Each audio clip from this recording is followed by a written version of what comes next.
Generally speaking, what a fellow means when he says it was a fair fight turns out to be I won the way I expected to. AVAC was in a position that they weren't supposed to win. They were going to have to use an unexpected method. Of course, that would be called unfair, wouldn't it? Right over here, Captain Bratton. Just take a seat, and I'll be with you in a moment. Oh, thanks. Nothing special the immigration department wants to see me about, is there? I mean, if it's those little fungoid life forms you're worried about. No, Captain, it's not fungoid life forms. Let's see. Your ship just arrived here at Terra an hour ago. Yes, we docked at LaGuardia Field at 4 p.m. In fact, I haven't even had time Has your crew left the ship yet? No, sir. After all, I am conscious of the great responsibility we intersystem cargo carriers have regarding the importation of non-terrestrial toxins and microbodies used in cellular life. Captain, I'm not a bacteriologist. My name's Jeffy. I'm a psychologist. I see, sir. Just what do you see? You're making a check to see if I'm space-worthy, not neurotic or cracking up under the stress. And you jot down notes, and just from little slips a man makes because he's tired and needs a rest and a shower and a couple of beers at a high-class bar and maybe a few days of quiet in the country, away from always worrying about a meteor breaking through the hull. I admit I am somewhat knocked out. Who wouldn't be? I brought this cargo in from Deneb. We've been out there between systems, the long haul, for 13 months. And we got nothing to apologize for. You let me rest up. How about trying that instead of badgering us with psychological questions? I'm sorry, Captain. Now, let's see. You visited the 6th planet to the Deneb system. AVAC or something like that? AVAC. Did you and your crew enjoy your stay there? Well, they treated us okay. We were 3 weeks loading. During that time, we mostly just strolled around, taking things easy. Wasn't much to see. Mostly just small towns, factories. They make ceramic household goods. That was our cargo, in fact. That's a darn small planet they've got there, sir, and overcrowded. Every half mile there's a factory going like crazy, and the air's so full of smoke from the stacks you can hardly breathe. Sir, they've got almost no raw materials. But out of what they have, plus the synthetics they've developed, they're able to turn out so much pottery that you'll find it everywhere in the galaxy. It's amazing. Every system you visit, you see vases, salt shakers, flower pots. They're all marked, made at AVAC. Just think what they could do if they had a sufficient supply of raw materials. Makes you wonder. Yes, it does make you wonder. They fought a little war back about 10 years with the other planets of their system. Beat them, too. But it didn't do them any good. The other planets were just as depleted. Captain, I want you to examine something. Oh, yes, sir. That's an Avakian space mine. Seeks out the target by beaming in on the target's heat. They used that in a couple of 3 wars. Awful thing. Look at that boring snout. Mm-hmm. I'm told it cuts its way through the hull of a ship to the wall of a building until it actually gets to a living creature. Then... Yes, sir. It's a vicious weapon. The troops called them leeches. But that was 10 years ago, sir. Now they're a commercial planet. They threw out the military leaders and voted in a business administration. They're all for trade and culture exchange now. They learned their lesson. Did they? Captain, while you were on AVAC, did you buy and bring back here with you any toys for your children?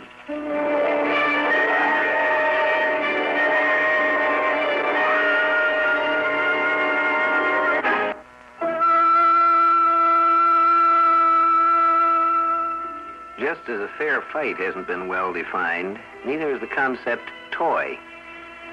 Take a portable typewriter, for instance. Is this a toy for a child, or is it the working tool of a newspaper reporter?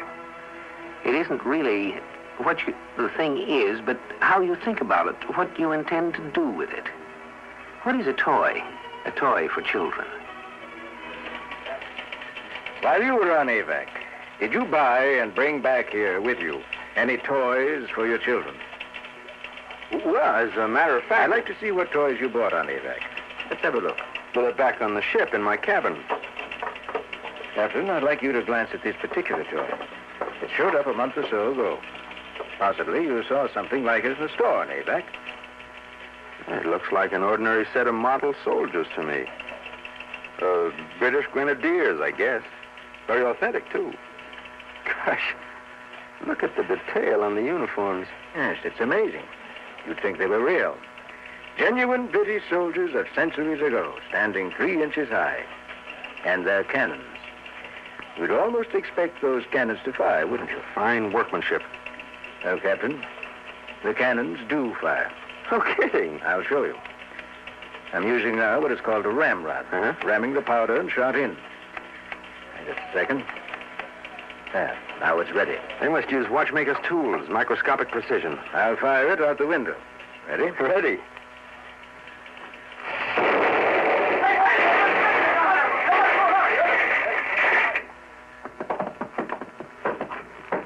Oh, yes, guards. Will you begin clearing the debris? I'm sorry. I meant it to explode entirely outside the building. Must have caught a corner of the window. This is terrible. Now, to the soldiers. They're dead, of course. Dead? Well, let's say inert. We destroyed their neural systems with high voltage. What? We simply took the cartons of soldiers and put a charge through them. They're fragile. It's hard, even for a people uniquely talented in microscopic assembly, to produce a workable robot only 3 inches high.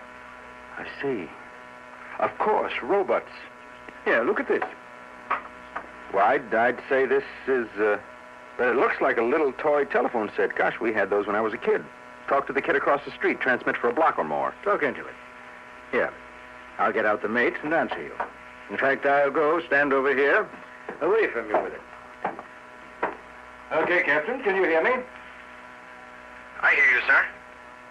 Say something foul. Sir? You're a spaceman. Think of the foulest oath you can remember. Say it into the phone. Okay, sir.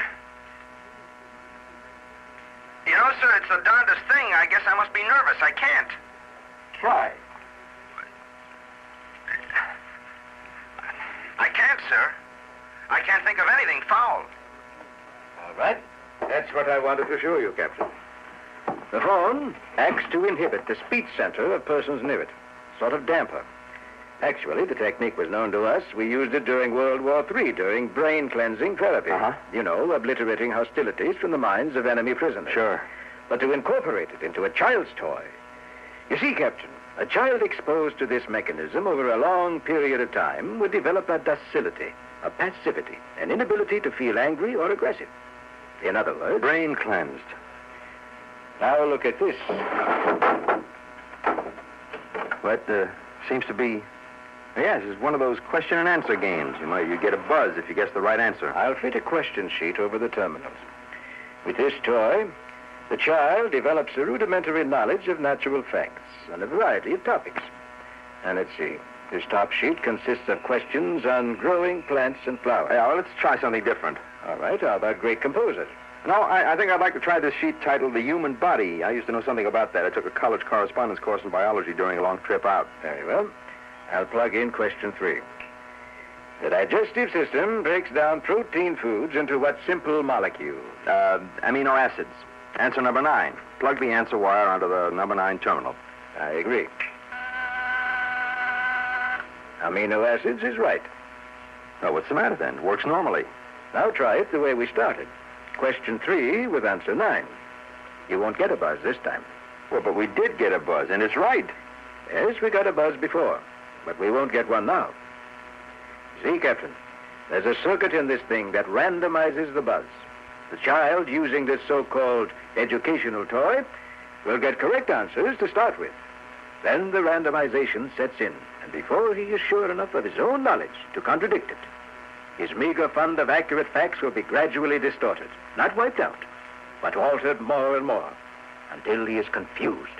Well, but why? So he'll be convinced that there is no such thing as a correct answer. And now I'd like to see the toys you brought back with you. Let's go to your ship and have a look at them.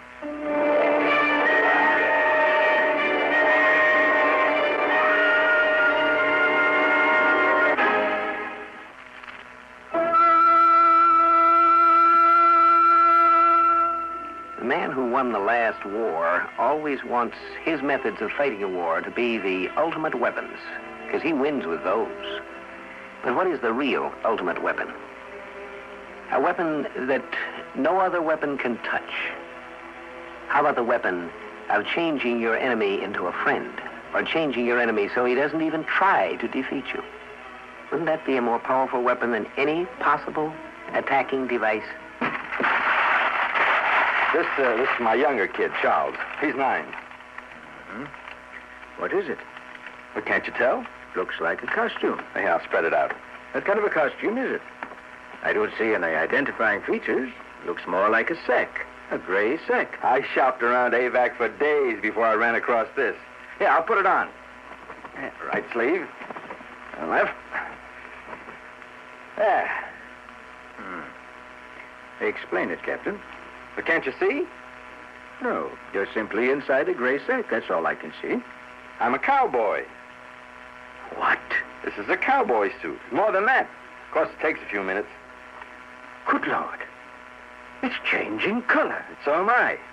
Changing me into a cowboy. Darn it, I said I was a cowboy, and I am. Now, I don't mean I'm just pretending to be a cowboy. I mean as long as I'm wearing this material around me, I actually become a cowboy. Notice I've got chaps on my legs? I put this on a couple of times on the trip back, me and the crew both. Really got a kick out of it. Looky here. I got me a 6-gun. Where did that gun come from? Grew out of the suit. And your head's expanding and turning black. Nah, that's my 10-gallon black felt hat. Incredible. Put 'em up, partner. Why, your skin looks like leather. Is that your idea of a humorous remark, partner? Take it off. Take what off? That material before it's too late. Take it off before you're so far down in that fantasy world you can't get back. Like they intended it. Take it off. Just when I was beginning to enjoy myself. You know, friend, when I was just a little tyke, I used to pine to be back in the good old days and ride the reins. Back when you could smell the sagebrush growing out in the free country where... What was I saying? Why, a cowboy.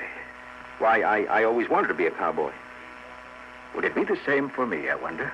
Oh, If no, I put it on? It's whatever your fantasy is. Now, Charles probably will use it to become a 20th century businessman. Gray flannel suit, Ivy League. He reads all those old adventures about New York before it was destroyed. Those advertising operas. Give me that material. I'm impounding it. But why? What's wrong? It just helps the kid act out perfectly normal childhood fantasies. Charles plays advertising exec all day long. With this, he can... A child couldn't possibly hold out against it. It almost got you, and you're a grown man. Do you want to lose your child? Is that what you want? Do you want to see him disappear down into a fantasy world and never return? Let's see what else you brought back. Yeah. Only one more toy. Actually, it's a game for my older boy, Pete. He's 12. Open it up. Yeah. It's called Enterprise. I figure all the kids in the block can play. It's a lot of fun. A bunch of us played it on the trip back. Can two play? Mm-hmm. 2 players up to 8. Very well, let's play. Each player buys shares with money borrowed from the other players. Now, at any time, a creditor can demand payment either in shares or in money. But as soon as a player ceases to extend credit, he must show what shares he holds. He has to show which groups he's been able to get control of. From then on, he has to bid out in the open, with everyone else knowing what he's got shares in.